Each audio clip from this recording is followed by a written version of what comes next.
아멘. 예, 광야는 아름다운 땅이다라는 제목으로 함께 말씀 나누겠습니다. 예, 광야가 아름다운 땅이다. 광야가 아름다운 땅일까요? 광야는 우리가 쉽게 생각할 수 있는 대로 건기, 이스라엘 땅의 건기, 즉 물이 없어서 풀은 마르고 그리고 땅은 계속 황토빛으로 변하는, 즉 사막과 비슷한 그러한 환경, 그것을 이제 광야라고 흔히 우리가 말하는데, 광야는 결코 아름다운 땅은 아닙니다. 아름다운 땅은 아니에요. 먹을 것도 마실 물도 충분하지 않은 그러한 광야입니다. 그런데 이 광야에서 이스라엘 백성들이 40년 동안 지내게 되었을 때 하나님께서 그 광야에서 먹을 것이든지 마실 물이든지 전쟁에서든지 항상 도우시고 이기게 하십니다. 하나님이 광야이지만 거기에서 먹을 것이 있게 하셨고 마실 물이 있게 하셨습니다. 전쟁에서도 이기게 하셨어요. 그래서 광야는 척박한 땅, 어려운 땅이지만 하나님의 공급하심이 있기 때문에 그 땅 가는 길 아름다운 땅입니다. 우리의 사는 인생도 어쩌면 광야와 비슷하죠. 어쩌면은 광야라고도 말할 수 있습니다. 왜냐하면은 광야는 추위와 뜨거움이 있고 가난과 연약함이 있고 또 전쟁의 위협, 또 원망하고 불평할 만한 요소들이 가득한 곳, 그것이 광야인데 우리 세상도 마찬가지 아닙니까?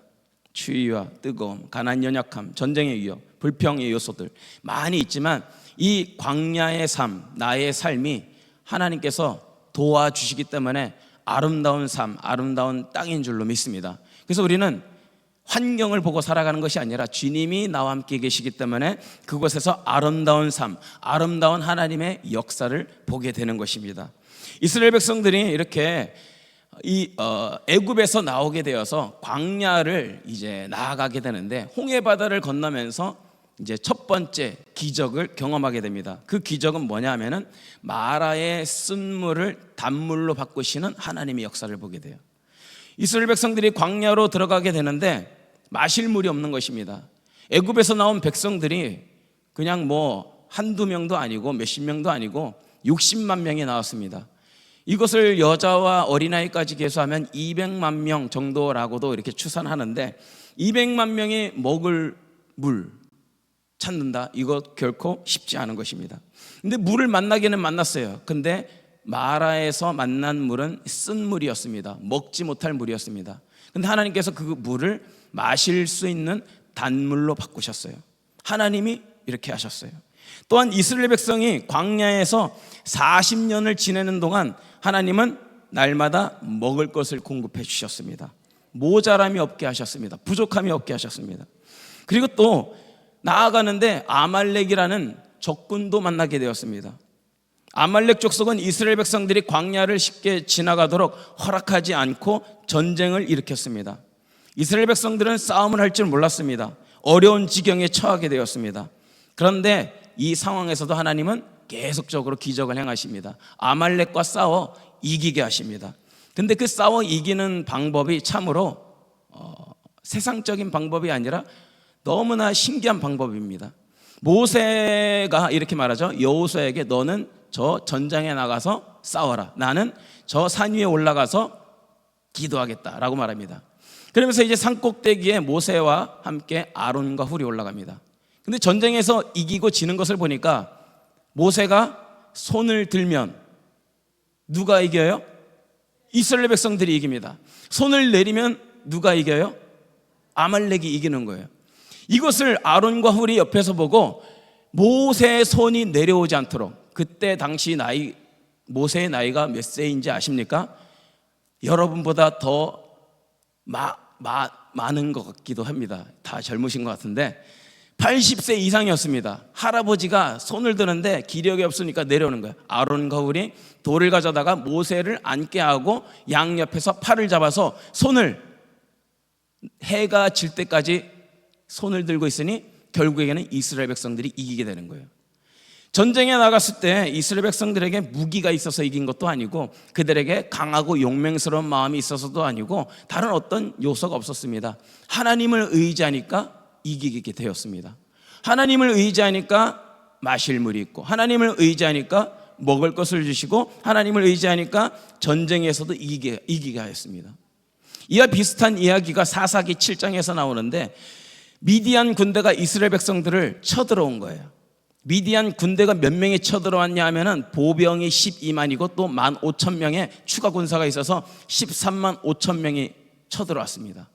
그러면서 이제 기드온 사사가 이제 전쟁을 하려고 백성들을 모았습니다. 군사들을 모았어요. 그랬더니 따로 군사가 백성들이죠. 백성 모았더니 3만 2천 명이었습니다. 근데 하나님께서 이렇게 말씀하셔요. 그들이 스스로 자랑하기를 내 손이 이것을 이루었다 할까 내가 염려한다. 그들이 자랑하기를 내 손이 이렇게 하였다. 이겼는데 자기들이 할까봐. 근데 실상 이스라엘 백성들 숫자는 3만 2천 명 갖게 되지 않고 4배 차이가 납니다. 4배. 이길 수가 없어요. 이렇게 싸워도. 근데 하나님께서 이제 기도원을 통하여서 말하게 하십니다. 너희 중에 누구든지 두려워하는 자가 있다면 돌아가라 라고 말하니까 3만 2천 명 중에서 무려 2만 2천 명이나 집으로 돌아가게 된 거예요. 3만 2천 빼기 2만 2천 하면은 남은 것은 몇 명입니까? 10,000명이 남았어요. 하나님께서 이 군사들을 보고도 아직도 그들이 많다. 왜냐하면은 그들이 또 싸워서 이겼을 때 스스로 자랑하기를 내 손이 이것을 이루었다 할까 한다.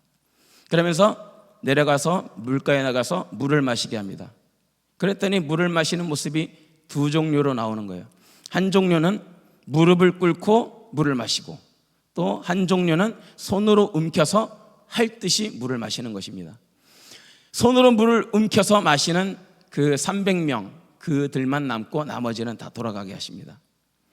근데 300명이 싸워 이기게 하는데 하나님께서 이 백성들에게 손에 아주 멋진 무기를 들려주는 것이 아니라 손에 무엇을 잡습니까? 한 손에는 나팔이고 한 손에는 빈 항아리를 잡았다라고 말합니다. 이 빈 항아리 속에는 횃불이 들어있다고 해요. 싸워야 할 전쟁에서 나팔 그리고 빈 항아리, 횃불이 든 항아리, 무기도 아니고 칼과 창도 아닌 이것을 들게 하십니다. 그러면서 나아가서 싸워 이기게 하는데 이 300명이 13만 5천 명 쳐들어온 미디안 군사를 이겼을까요? 졌을까요? 이겼습니다. 300명이 13만 5천 명을 이겼어요. 누가 이기게 하신 거예요? 하나님. 그들이 스스로 자랑하기를 내 손이 이렇게 이루었다 하지 않도록 하나님이 하셨다는 것을 알게 하시기 위해서 싸워 이기게 하신 거예요. 300명이 13만 5천 명을 싸우려면 어떻게 해야 되나? 이런 얘기도 있잖아요. 내가 싸워서 이겼다. 17대1로 싸워 이겼다. 17명쯤은 좀 사람이 감당할 수도 있는 싸움인 것 같아요. 근데 13만 5천 명과 300명의 대결은 보니까 450명을 한 명이 상대해야 되는 거예요. 기드온 군사 한 명당 450명을 쳐서 싸워 이기게 되는 거예요. 이길 수 없는 싸움이라는 거죠. 이 싸움에서 하나님께서 이기게 하시면서 그들이 스스로 자랑하지 않도록 이 모든 싸움은 하나님이 하셨다는 것을 알게 하시기 위한 싸움이었습니다. 그래서 이 애굽에서 나온 이스라엘 백성들이 아말렉 족속을 만났을 때에도 이스라엘 백성들 아무것 가진 것 없고 숫자도 변변치 않고 싸움할 줄 모르지만 하나님께 기도함으로 인해서 너희의 싸움의 승패가 어떠한지를 우리에게 알려주신 것입니다. 우리에게도 동일한 이 광야의 삶에 있다면, 하나님의 공급이 필요한 삶에 있다면 우리는 전적으로 하나님만을 의지해야 되는 줄로 믿습니다. 하나님 없이는 나아갈 수도 없고요, 하나님 없이는 살 수가 없습니다. 살아있다고 하지만 죽은 자와 같은 삶이 아니라 하나님 안에서 살아있는 자로 여러분 모두가 사시기를 축복합니다. 그래서 성경에서는 우리의 삶은 육신으로 살아서는 안 된다라고 말합니다. 육신으로 가진 것, 육신의 힘으로 살려고 하면은 반드시 죽는다라고 말하고 있어요. 우리 로마서 8장 13절 함께 읽어봅니다. 시작. 너희가 육신대로 살면 반드시 죽을 것이로되 영으로서 몸의 행실을 죽이면 살리니. 육신대로 살면 반드시 죽을 것이로되, 육신대로 살면 몇 명이 죽는다가 아니라 반드시 죽을 것이로되 라고 말하고 있습니다. 영으로서 몸의 행실을 죽이라고 말합니다.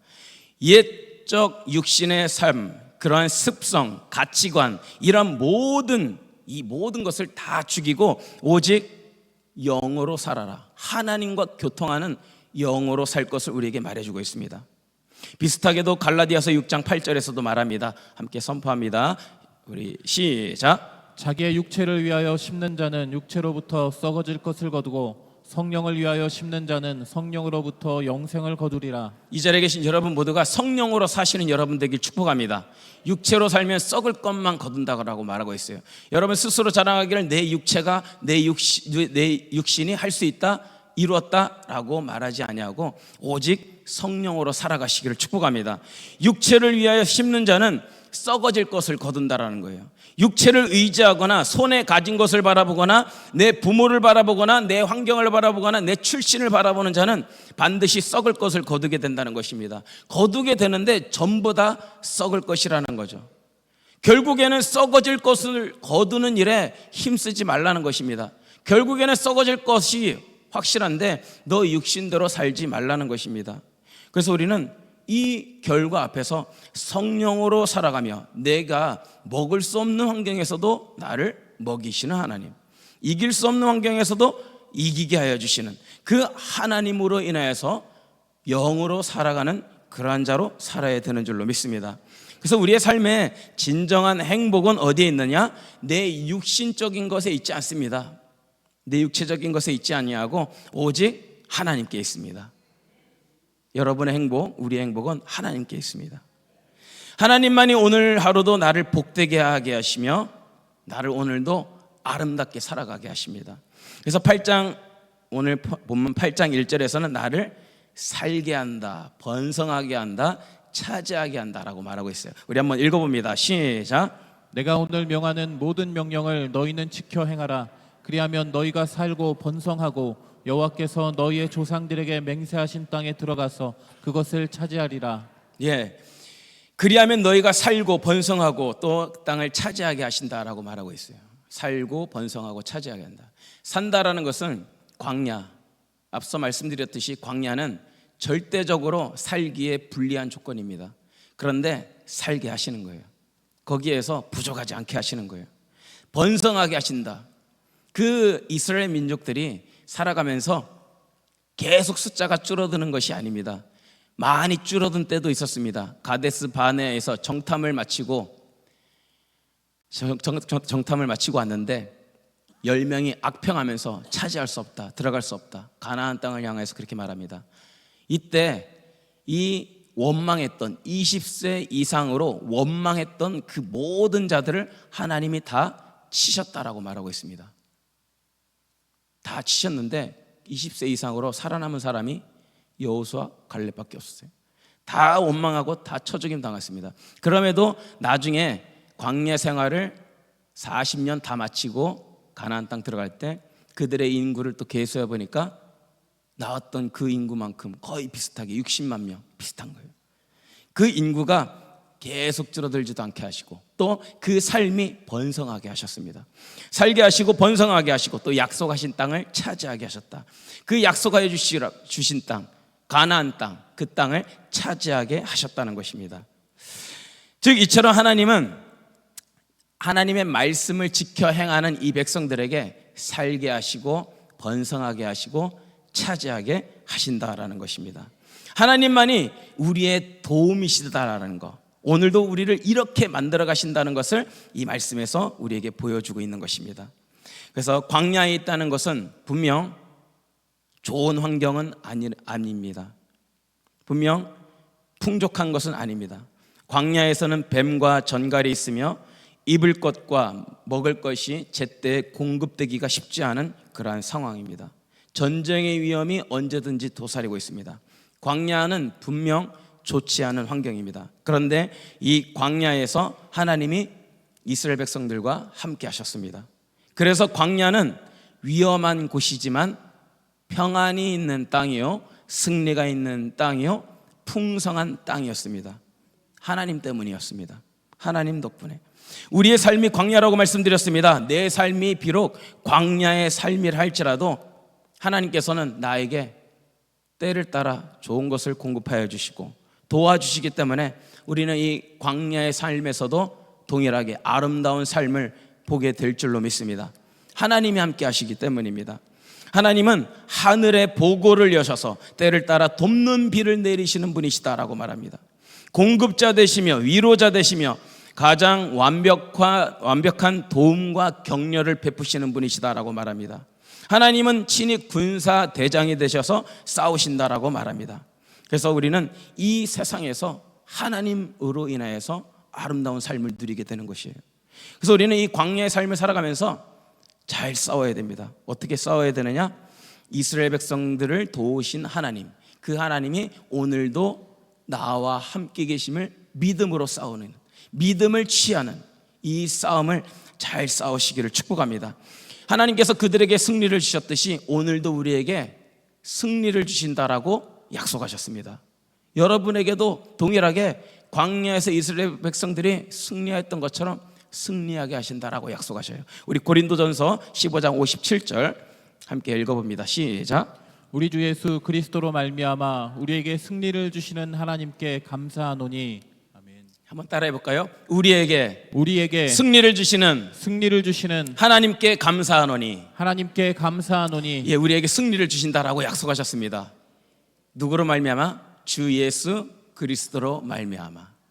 우리가 이전에는 참으로 복된 것을 누릴 수 없는 죄 많은 사람이었습니다.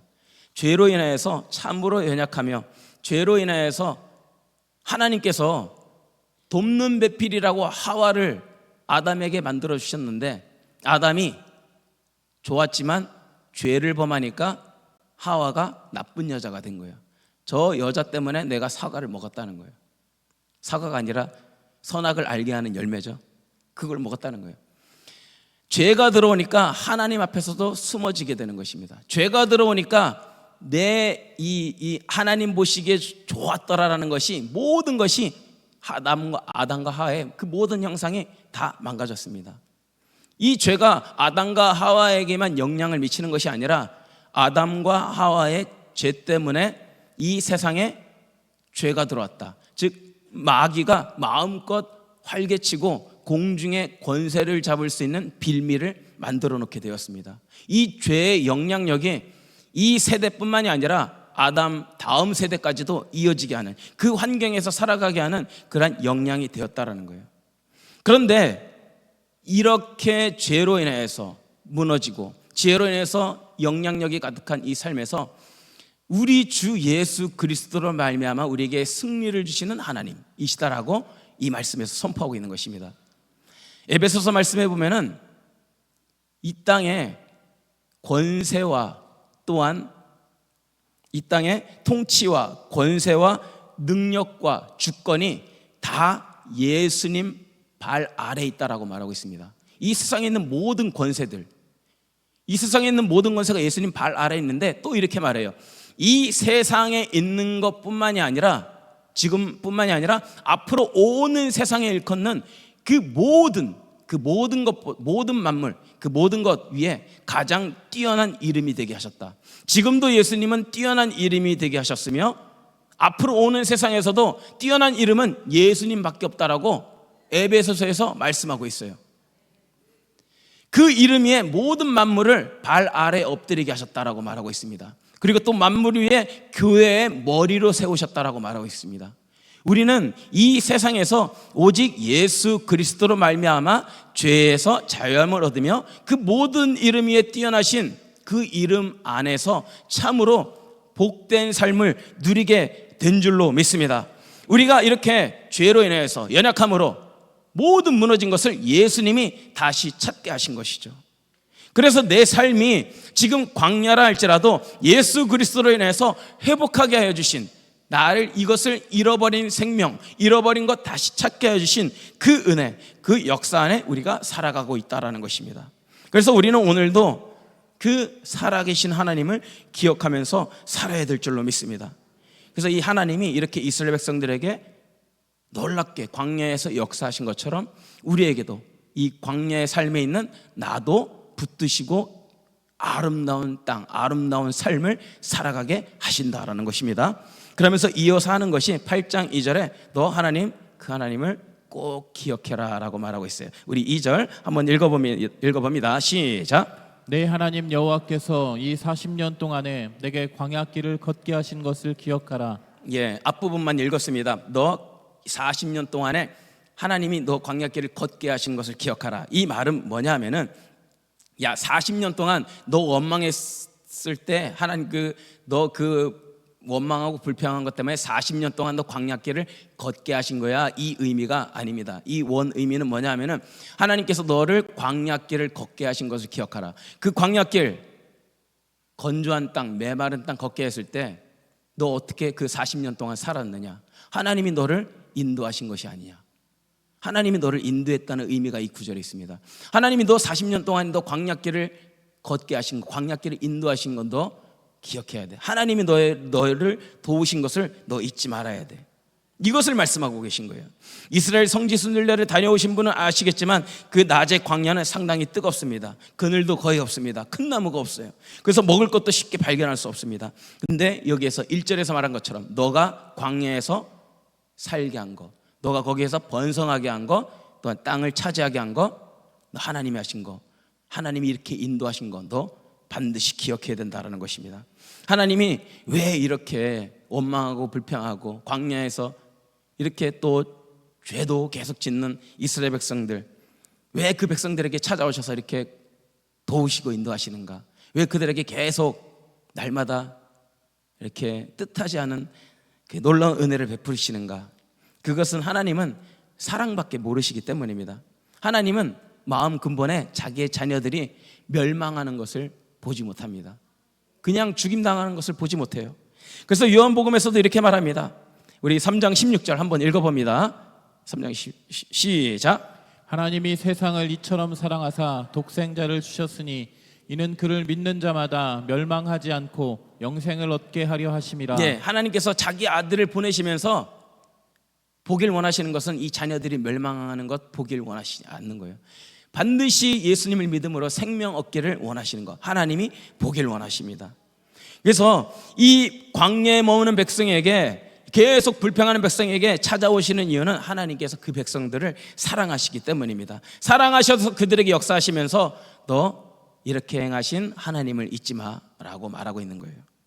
읽진 않았, 우리가 아까 본문에 읽었지만 3절에서는 조상들도 먹어보지 못했던 만나를 먹이셨다라고 말하고 있고, 또 40년 동안 옷이 헤어지거나 발이 병나지도 아니하였다라고 말하고 있고, 또 아름다운 땅에 이르게 하시는, 즉 가나안 땅에 이르게 하신다는 것이죠. 마실 물이 샘솟듯 터져 나오게 하신다. 밀과 보리, 포도, 무화과, 석류, 감람나무, 꿀의 소산지를 차지하게 하신다. 먹을 것에 모자람이 없고 아무 부족함이 없게 하셨다. 철과 돌 등의 자원도 풍부하게 하셨다. 이것이 3절 밑에 있는 말씀의 내용입니다. 하나님께서 이 모든 것 다 주신 하나님, 이렇게 인도하신 하나님 너 잊지 말아야 돼 라고 말하는 거예요. 한 가지만 말씀드리고 마치겠습니다. 그러면서 모세가 우리에게 교만해질 때가 있다는 것을 알고 우리에게 경계하고 계세요. 교만해질 때가 언제냐? 우리 8장 12절에서 14절 함께 읽어봅니다. 시작.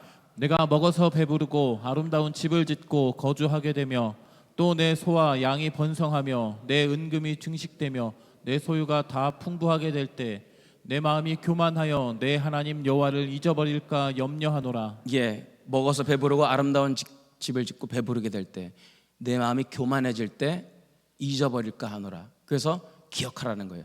그래서 2절에서 읽었듯이 이 말씀에 여호와를 기억하라.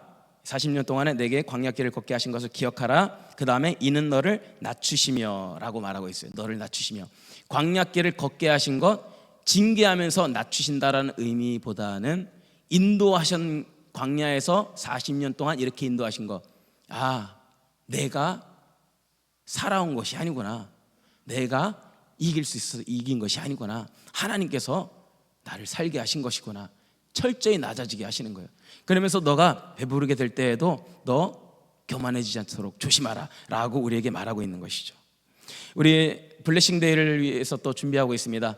하나님께서는 우리 여러분 전도자들을 통하여서 한 영혼 돌아오게 하실 줄로 믿습니다.